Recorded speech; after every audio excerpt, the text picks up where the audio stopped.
Patch वापरला होता. 2020 पासनं मी ट्राय करत होतो, की हेअर ट्रान्सप्लांट करू. ॲक्चुअली केलेलं पाहिजे. नॅचरल जी गोष्ट आहे ती नॅचरलच राहते. आणि न्यूरूट्सबद्दल एक चांगली गोष्ट आहे, की न्यूरूट्समधले जेवढी लोक आहेत, सगळे फ्रेंडली आहेत.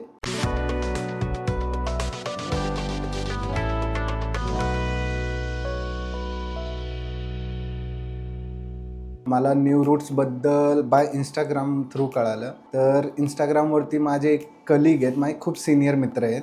त्यांचा मला फोटो दिसला आणि ते न्यूरूट्स क्लिनिकच्या पेजवरती होता. त्यांनी हेअर ट्रान्सप्लांट न्यूरूट्समधनं केलेलं होतं. सो मला असं वाटलं, की त्यांनी जर केलं आहे, मी पण करू शकतो. कारण मी 5 वर्ष पॅच वापरला होता. 2020 पासनं मी ट्राय करत होतो, की हेअर ट्रान्सप्लांट करू.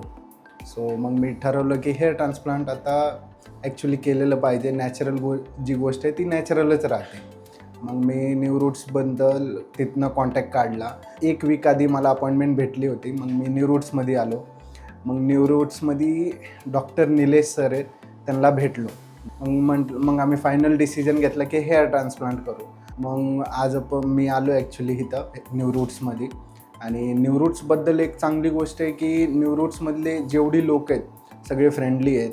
आणि मला खूप नर्वस वाटत होतं, की हेअर ट्रान्सप्लांट नको करायला यार, भीती वाटते, हे साईड इफेक्ट होतील, ते होतील. पण मग नंतर स्वतःला बूस्ट केलं, इकडं आलो, डॉक्टर निलेश सरांशी पण भेटलो.